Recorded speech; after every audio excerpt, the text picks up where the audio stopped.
stayed for 13 years. Why didn't you just leave? If it was really that bad, she would probably have left sooner. These are just some of the things that people have either said to me in person or in the comment section of my videos when they discovered that I just escaped a domestic violence situation. Hi, I'm Cherish and I recently left my narcissistic ex-husband because he was sexually abusing me. Today, I'm going to talk about a concept called trauma bonding and how it affects victims of domestic violence and their ability to leave their abusers. I get it that it's a hard concept for many people to understand, especially if they've never been in an abusive situation. Usually, when someone finally leaves an abusive situation, things have gotten so bad, the abuse undeniable and no longer tolerable, that they decide that they have to leave. And at that point in time, outsiders who look at the situation will think, why didn't you leave sooner?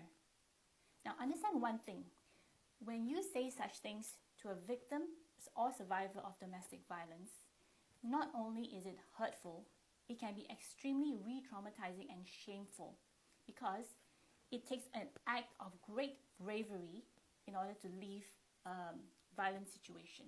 And usually it takes anywhere from 7 to 9 attempts before they finally leave. And the reason for that is because of trauma bonding. A trauma bond is an emotional bond that forms between the victim of the abuse and the perpetrator. Two main factors contributing to a trauma bond is, number one, a power imbalance, and number two, an intermittent reward and punishment system. So, what does that mean? Well, the first part, the power imbalance, it means that the perpetrator holds almost all the power in the relationship. They control the money, they control access to resources, they control the properties, they try to isolate the victim from support systems.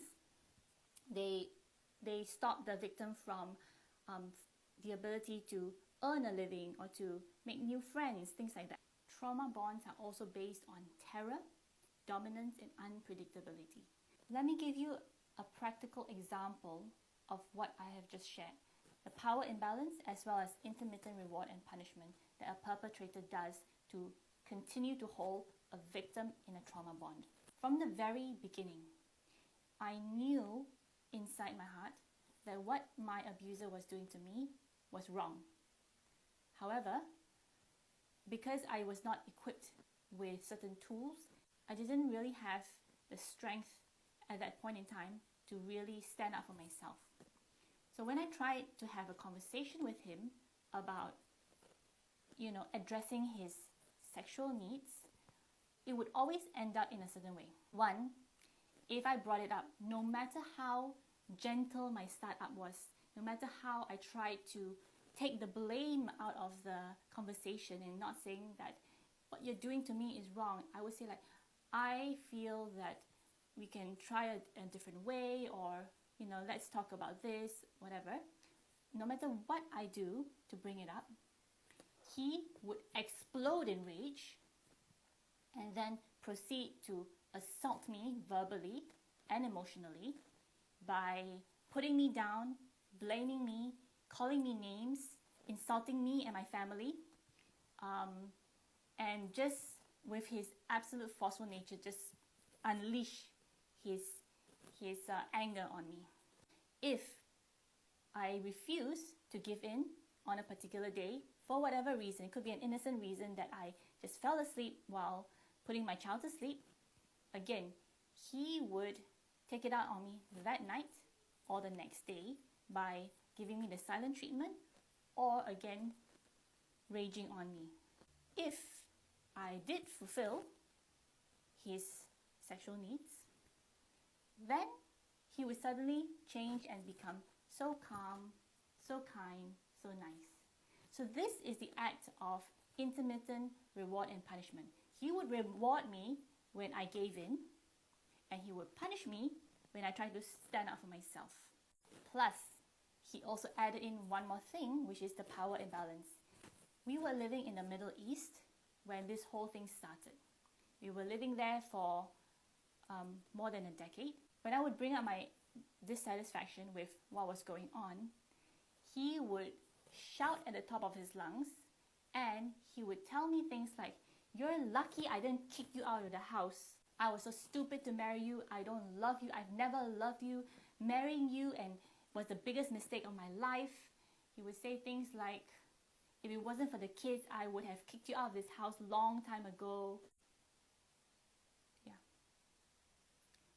These are just some of the incredibly hurtful things he has said to me. And if you have lived in the Middle East, you know that usually the wife's visa is tied to her husband's, and the man, usually he's the one who's working there, is tied to the employer. So in a way, they have ultimate power over you. I was extremely afraid that he would in fact kick me out of the house or cancel my visa and prevent me from having access to our children. So for many years, that was the greatest fear in my life. And so that is what caused me to stay on with him for this long. One of the main signs someone is in a trauma bond is when they try to justify and defend the abuser. They may also agree with the abuser's reasons for mistreating them, try to cover for the abuser, which I have done many times over the years. They also argue with people who try to help, like friends and family who see something that is not right and try to speak up about it. They become very defensive or hostile if someone intervenes.